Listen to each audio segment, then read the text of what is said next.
guys, Tim here. This is Sarah with the Soul Youth Pastors. We would love for you to join us Thursday nights, 7 p.m. at the Soul website. See you guys there.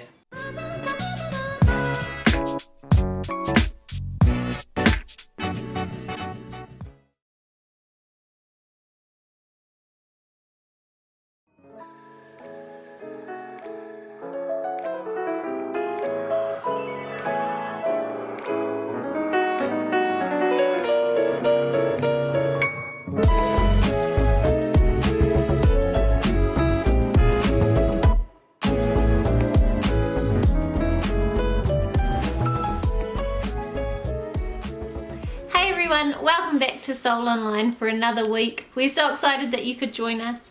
If this is your first week tuning in, welcome. I am Cherie and this is Utah, and we're the Associate Pastors at Soul Church Matamata. You've caught us in week 3 of our Foundation series, and for those of you who know, Becca and Caleb, who serve as youth leaders and have done for a while now, and also Caleb serves on the Soul Creative team and has done since forever ago, tied the knot officially on Saturday. Yay! During level 3, so we are so excited for them, and we thought we would take some time and check in with them and see how God has impacted their lives over this crazy time. After that, we're going to have Dion bringing us the message this week, which is so awesome, so let's get into it.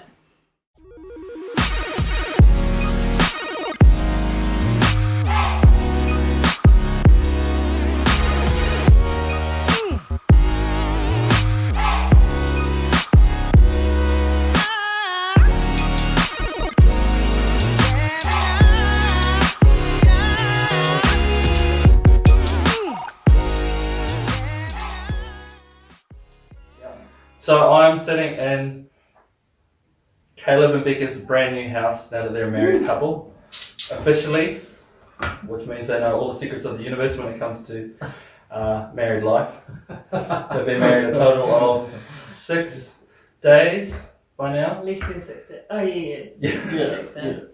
6 days. And pretty much we just wanted to catch up with you because we're doing our Foundation series. Another word for foundation is beginning in some translations of the Bible, and right now would be the beginning of what is considered your married life. Yeah. Even though you guys have been together for a lot longer than that. Yeah. But because coronavirus hit and everyone went into lockdown, your foundation started a little bit different than everybody else's. Mm. So you guys were set to get married on May the 9th, Yeah. and then lockdown hits. Mm. So how did that whole thing pan out? Yeah, well, before lockdown, we could get married, and in May the 9th with all of our guests, and then level 2 happened, and then we could only get married and have 100 guests inside and 500 guests outside. Which was enough or not enough? That was still hard because we had what, 250 guests? Yeah, we ended up inviting a lot of people. Yes. We have a big family. Yeah. And then just people started dropping out because of coronavirus because they live overseas. Yeah, my uncle and My he was in auntie Australia, her auntie in the in States. the States, yeah. Didn't want to come over in the plane. Yeah. Then level 3 happened. We could only have 10 people. That was very, very hard because that just took out everyone.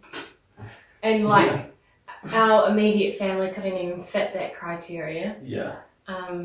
Because Caleb's sister, she lives over in Wellington, so it's a different region, and she's my best friend, so that was very hard for us. So we went call for a meeting. Yeah, we called for a meeting with our parents, and we decided to get married. Still get married in May. Because we're thinking about changing the date. Yeah. So you're normally the type of person to plan out ahead of time what you want. Yes. So how long before the wedding had you planned out the wedding? Like my whole life, but with permission since November last year. So openly you could plan from November. Yes. Yeah. But before that you felt... Although she was still pretty open about it beforehand. Yeah. Yeah. So where did you end up getting married? On Caleb's parents' farm. Definitely not what we planned. And wearing gumboots and all that. So what did you feel towards God at that time? That lockdown's happening, all the plans that you had for so long, not very long, just get thrown up in the air. Mm. And it feels like every time that you have a plan, you have to change the plan. Yeah. Mm. Yeah. How did you feel towards God at that point? Or what did you think he was saying? Well, at that point, I was just like, why is it happening, God? But I knew, like, just seeing our relationship, I just knew that God's got something for us. He's got something good for us, and that we just have to trust him. But it was very hard too. The trust got low at some point. Yes, it did. But I knew that, like, just have to get through it one day at a time, I guess. But Dion had to drop it out from being celebrant. Yeah. Because they couldn't send him the papers on time. Yeah. And then we thought we had a house to move into, and just before we got married, the house Mm. Fell through. Fell through. Yeah. So we just, all these little storms happening. And I just keep thinking, oh, that's the last straw. That's the last straw. Famous Okay. last words. Yeah.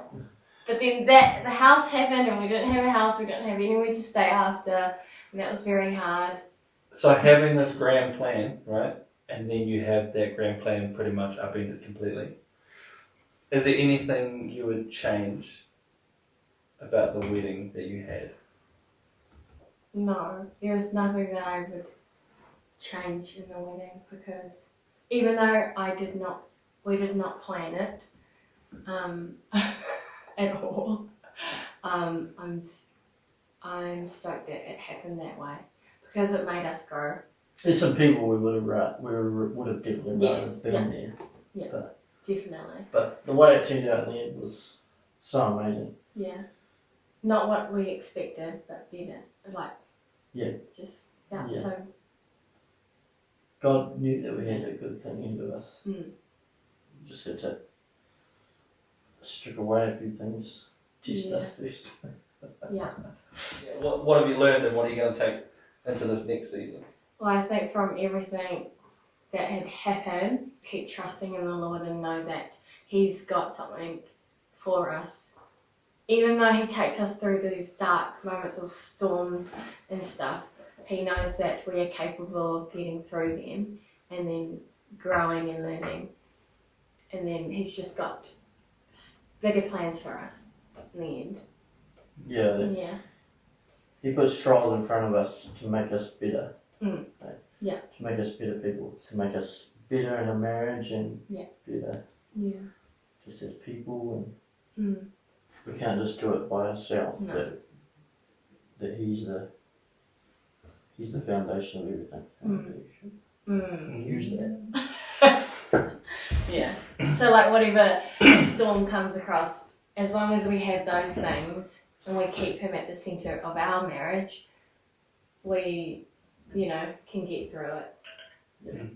And it definitely won't be easy, but as long as we have Him, we can do all things.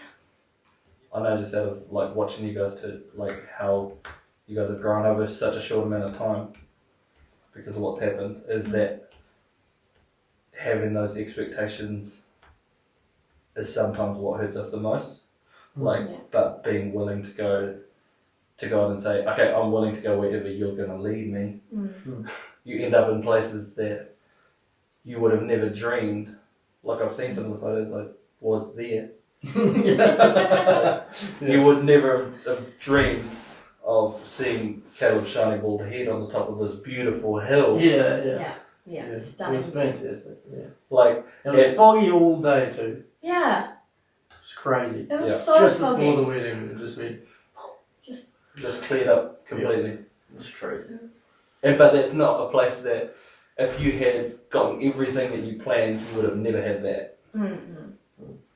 Like, and if that's not a picture for the rest of your life, I don't know what it is, because you end up in places that you would never have dreamed of, but you never regret. Yeah. And it's just constantly this unfolding relationship between your marriage and God and who you guys are called to be and who you guys end up being. Yeah. And a massive testament to who you guys are too. Like the amount of people that come around you guys in that time isn't just because they were bored and locked down and had nothing better to do, even though for some people that was probably the case.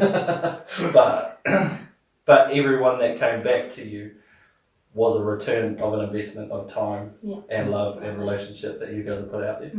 And so even from Soul's perspective, you guys have poured so much of yourselves into it that it makes sense that Soul would be pouring back into you guys and trying to help as much as we can from a distance through Zoom and in random ways that lockdown has given us over this time. Yeah, and there's so much external help from people, like every bit of the day, like with the house, with the pastor that was marrying us, just with people giving us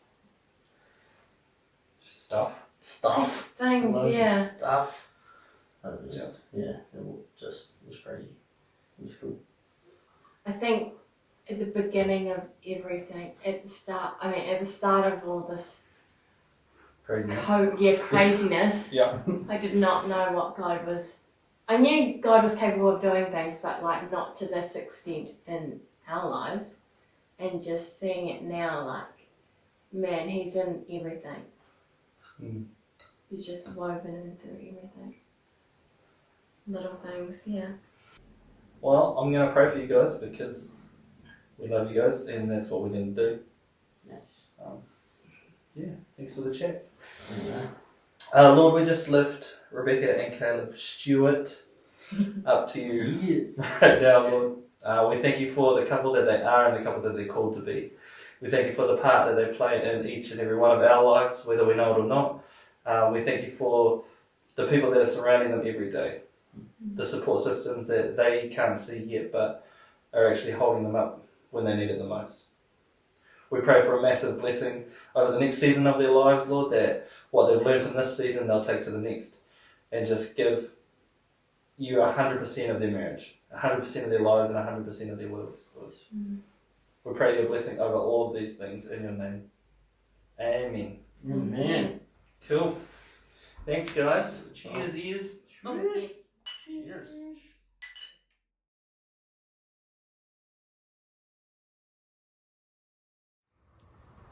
Hey, how you doing? Hope you've had a great week. This week for me was awesome. I really enjoyed team on Tuesday night. It was so good to be able to see all your faces and just having so many people from Soul. It's on a screen, but it's cool to be together again and just to be able to see where sort of everyone's at and see everyone sort of laughing and joking and seem to be having a really good time. And so if you missed it on Tuesday night, make sure you catch the next one.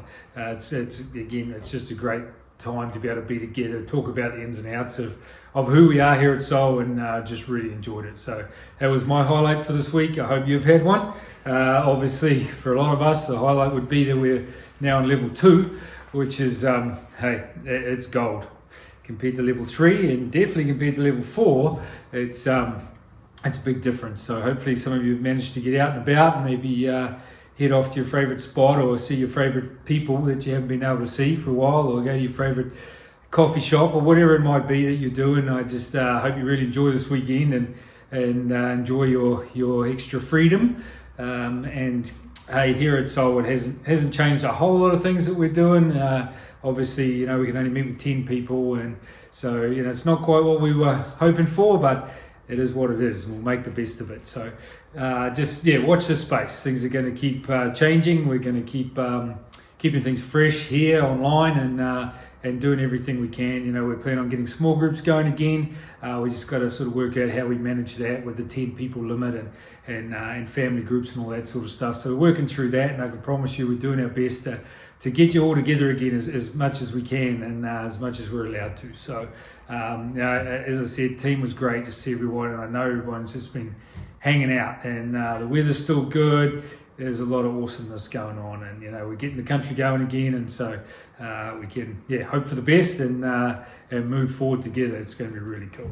Just if you do end up here at the building for whatever reason, please just follow the rules. I hate that word, rules is dumb, but just follow the signage. We've got a sign-in board there, just obviously for contact tracing if something does happen, so we just know who's been here, when they were here.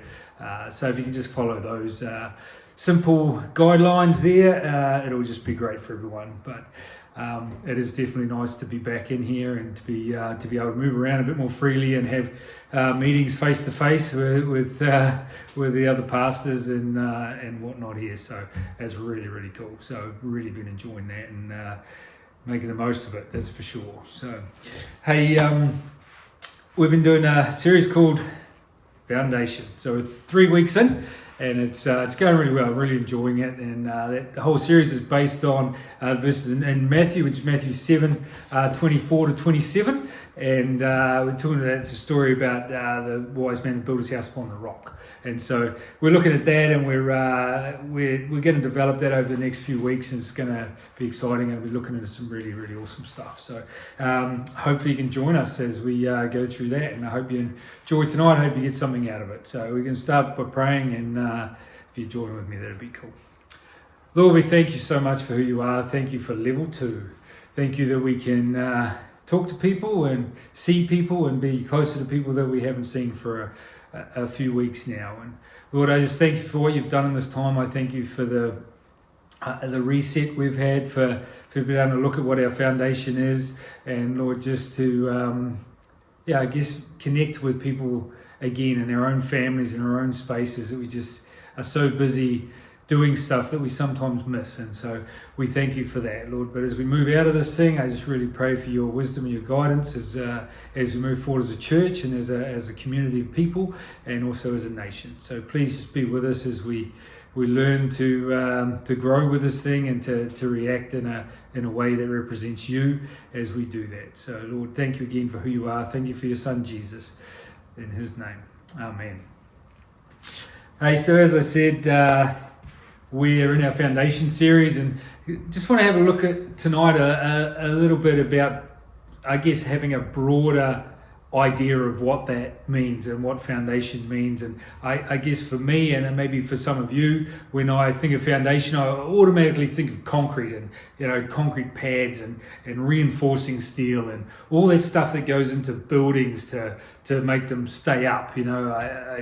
If you were here a couple of weeks ago, you'll remember I talked about the fact that I used to be a builder's labourer, and so I've always had a fascination for that. I've always loved it, and I always, you're on holiday somewhere, or a couple of times been to the Gold Coast or something, and there's always something getting built in the Gold Coast. So across the road from the motel we were at one time, there was a skyscraper getting built. Well, what they call a skyscraper, a high rise, and it was just amazed me how much of a hole they had to dig to make that thing stand up. It was just cool being there for a week watching what they did. And so for me, when I think of foundation, I automatically think of that, and automatically think of, as I said, the concrete, some steel, like square edges and hard things.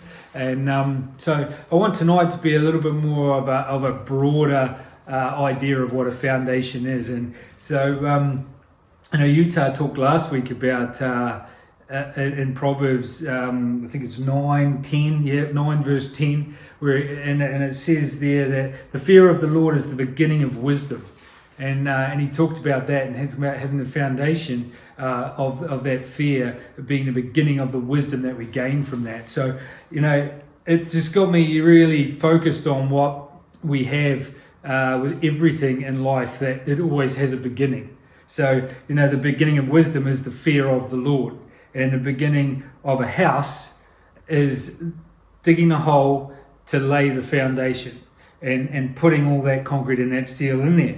And the beginning of anything that grows, and I automatically think of a plant when we're talking about growing, and the foundation of growing a good plant is having really good soil to plant that in.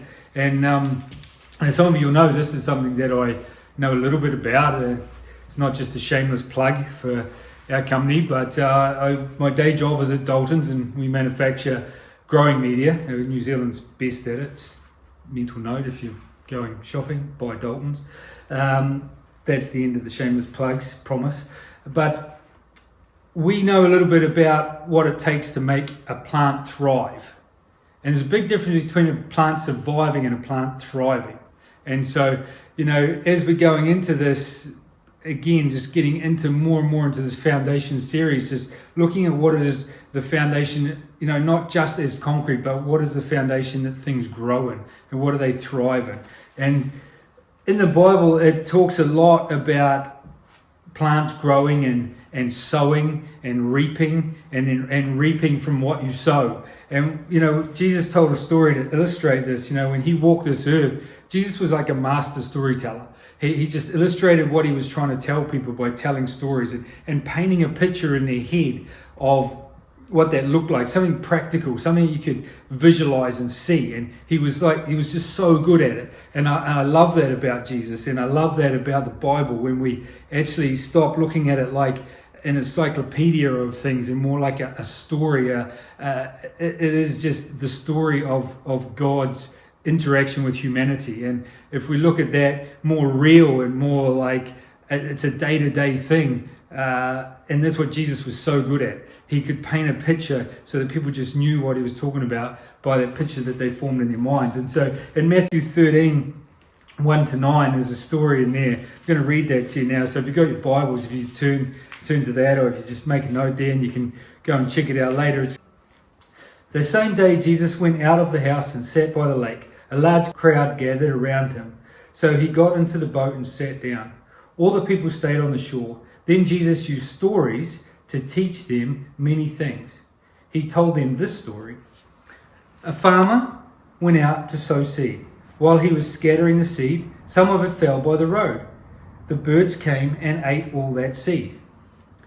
Other seed fell on rocky ground, where there was not enough dirt. It grew very fast because the soil was not deep. But when the sun rose, it burned the plants. The plants died because they did not have deep roots. Some other seed fell among thorny weeds. The weeds grew and stopped the good plants from growing.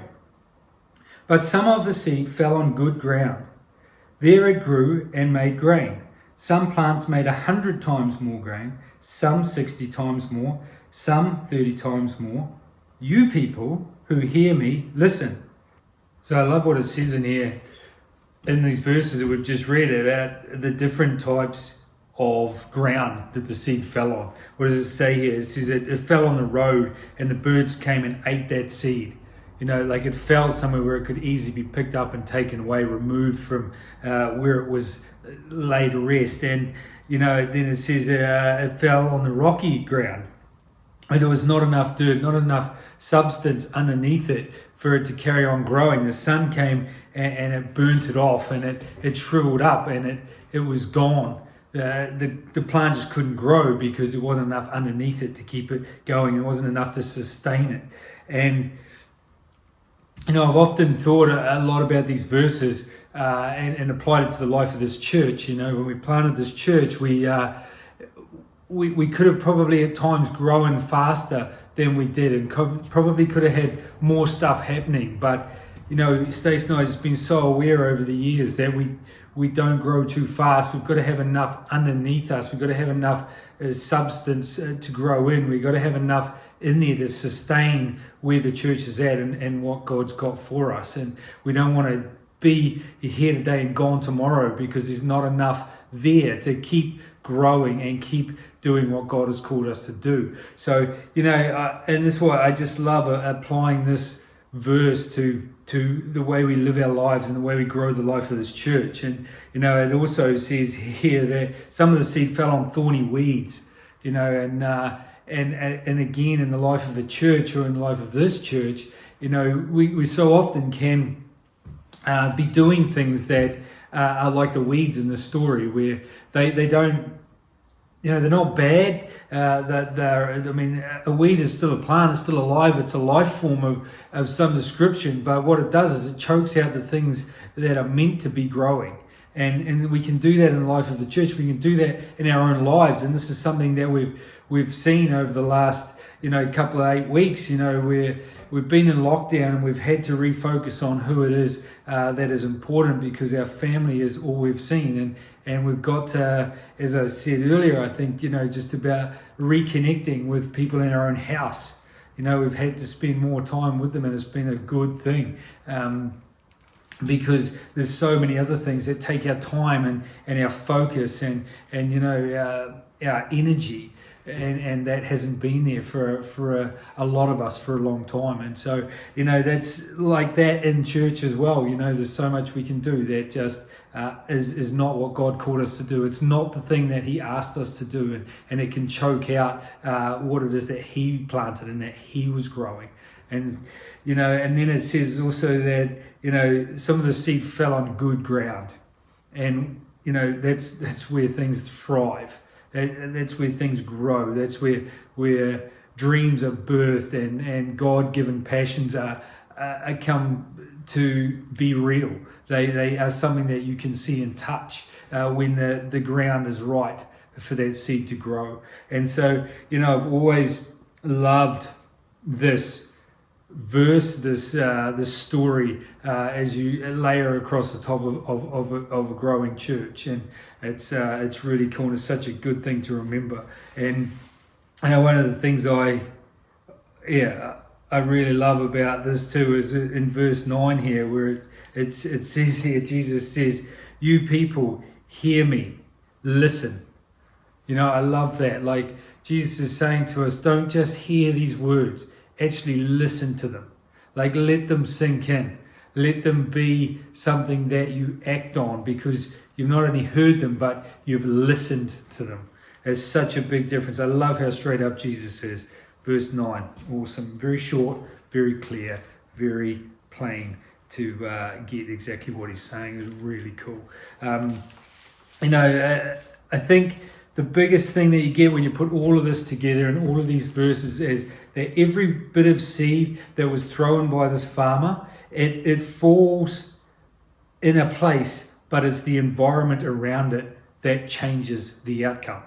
And so for us as human beings and as a community of people here at Soul, what is happening around us, depending on where we're planted and what we're planted in and what our foundation is like, will affect us and will have an effect on us. And so often that is the thing that can take us out. Is the thing that can be like the bird, where it gets, the seed that falls on the rock, it gets picked up on the road, gets picked up and taken away. And we can be that in church, and so we've just got to have a look at the environment that we're in. If the environment we're in right now, or the environment that we're going into this weekend because we have some freedom, is not an environment that is going to grow us and make us thrive, and not an environment that God has designed for us to be in, we possibly need to rethink why we're there. And the beauty of human beings, as opposed to everything else on this planet, is we have choice. So if we're in an environment that is not good for us, we can choose to remove ourselves from that environment and find one where we can grow and thrive. And so as we go through this series, that's what we need to focus on. Like, what is it in our environment that is going to cause us to not grow and to not thrive? And then we need to remove that, or we need to pick ourselves up and change where we are. A building can't move where it is. A seed that gets thrown can't change where it is. It has to survive or grow where it is. And we don't have to do that. So if our environment is the pub and it's not a place we thrive, get out of the pub. If it's the internet and it's not a place where we thrive, we need to remove ourselves from that environment and put ourselves into an environment where we can grow and thrive, and the things that God's put in us can grow. So we have a choice. We get to choose where we go and what we do. And so often that can also be that we're in the wrong church. And you're probably thinking, what is he talking about? Like, you can't say that about church. We can, because not everybody fits in every church. Not everybody is going to thrive in every church that they're in. You know, there's different churches all across this nation, and there's different churches in this town of Matamata, and we all have our place because people are different, and some things are better for people to grow in than others. The way we do things, the way our music is, the way our preaching is, the way our small groups are, the way people are when they come in the door, the way our building is painted, suits some people and it doesn't suit others. So if you can't thrive in that environment, then you should find an environment where you can thrive in. Or the other option is you get stuck in and do something to help grow the church and change the church. You know, Stacey and I over the years have always said we never said this is the perfect church. We've never said that this is it. Like, this is what church was meant to be. We've done it. Yeah. We're so far away from that, it's unbelievable. But we do always seek God in what He's asking us to do and what He's wanting us to change so that we can be more like the church that He wants this to be. And we are 100% committed to that. I can guarantee you that.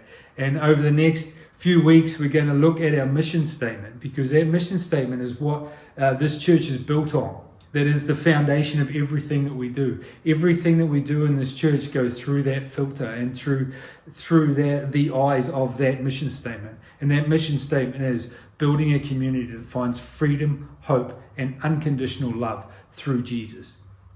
So we're going to look at this, we're going to break it down, we're going to have a look at these individual things, and we're going to see what it is that Soul is made of. And we're going to see how, as individuals, we can grow those things in our own lives so that when we come together, we're stronger and better, and this community can be what it's called to be. And the whole focus of all of that is that it's done through Jesus. We can't do it on our own. And, you know, we talked about in the first week, if we've got a foundation that's not quite right, you know, Jesus is the one that can fix it. Jesus is the one that can change it. And if our soil's not right, if our seeds aren't falling in the right soil to grow and thrive and be the best we can be, Jesus can change that soil. So we either have to get out of our environment, or we have to get Jesus to work on it and fix our foundation, or add something to our soil to make it more productive and more, something that can be grown in. But we get to choose whether we do that. And so I guess, you know, it's up to us. You know, Jesus is there to help us. God is a gentleman. He never forces himself on us. He will never make us do something we don't want to do. We've just got to reach out to him. So if that's you tonight, if you're sitting there thinking, you know, my environment isn't that good. I'm one of these seeds in one of these places that has been talked about that's not growing the way it should. It's getting choked out by weeds. We've taken off fast, but the sun's come out and I'm withering, or I've been picked up and I've been just dropped over here and I just don't know where I am. If that's you tonight, then I encourage you to do something about that tonight. Just pray to God. Just ask him, what is it I can do? And, you know, if you're in an environment, in a church environment that is not one that you're growing and thriving in, then you need to look for a place that you can. Or you need to get stuck in and add value to the one you're in so that it's better. I'm going to pray, and then we're just going to leave you with these thoughts for tonight. So, Lord, we thank you so much for who you are. Thank you that your son Jesus can come and walk on this earth, and then he can paint a picture for us of an illustration of how we can be as humans, and make it really plain and clear. And I really pray that tonight, Lord, we really hear what he had to say, and that we think about it and we apply it to our own lives, that we don't just go, oh, that was good. There's a good story. I like that story about the seeds and the weeds and the birds and the stuff that grows. But we actually stop and think, like, where am I? What does my environment look like? And should I be changing something in my environment so I don't end up like one of these seeds that doesn't grow to its full potential, doesn't grow to what God has designed it to be?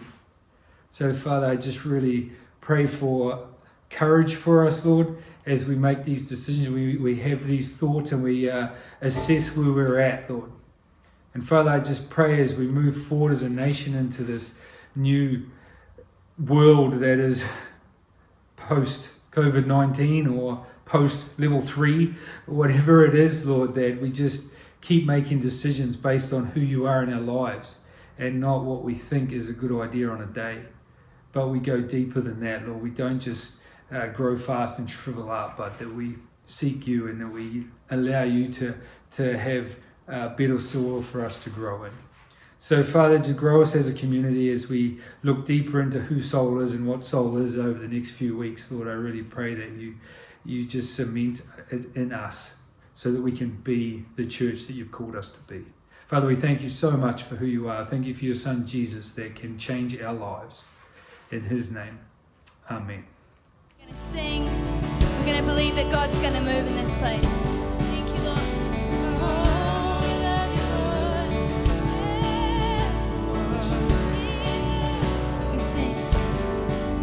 Hold me now in the hands that created the heavens. Find me now where the grace runs as deep as your scars.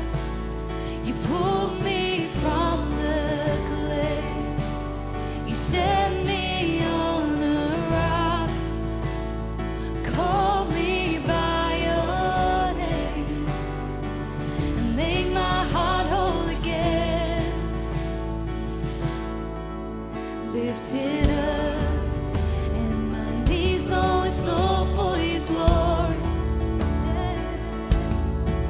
That I might stand with more reasons to sing than to fear.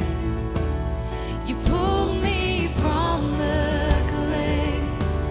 You set me on a rock. Called me by your name and made my heart whole again. Oh, so here I stand. So here I stand, high in surrender. I need you now. Hold my heart now and forever. My soul cries out. Once I was broken, but you love my whole heart through. Sin has no hold on me, 'cause your grace holds me now.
us where we are, Lord.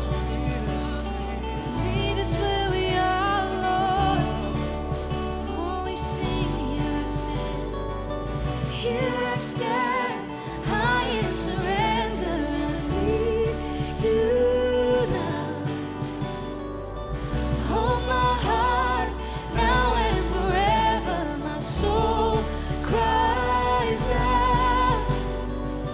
Here I stand, high in surrender. I need you now. Hold my heart now and forever. My soul cries out. Here I stand, high in surrender. I need you now. Hold my heart now and forever. My soul cries out. Here I stand, high in surrender. I need you now. Hold my heart now and forever. My soul cries out. Once I was broken, you loved my whole heart through. Sin has no hold on me, 'cause your grace holds me now. Oh, I am healed and forgiven. Look what my chains are now. Death has no hold on me, 'cause your grace holds that ground. Your grace holds me now. Your grace holds me now. Your grace holds me now. Your grace holds me now.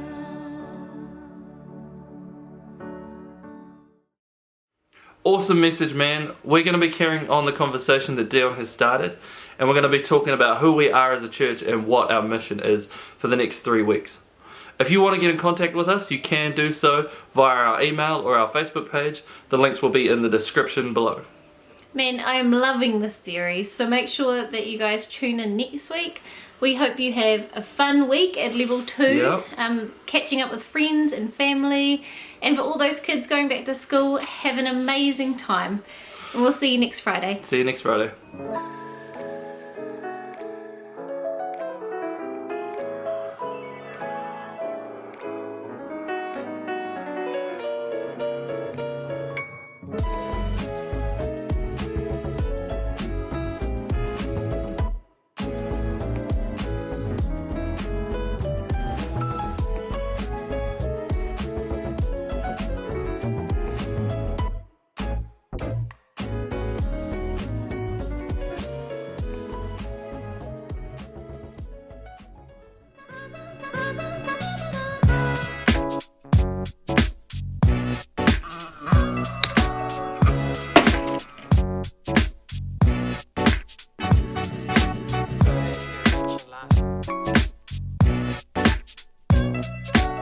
Hey guys, Tim here. This is Sarah with the Soul Youth Pastors. We would love for you to join us Thursday nights, 7 p.m. at the Soul website. See you guys there.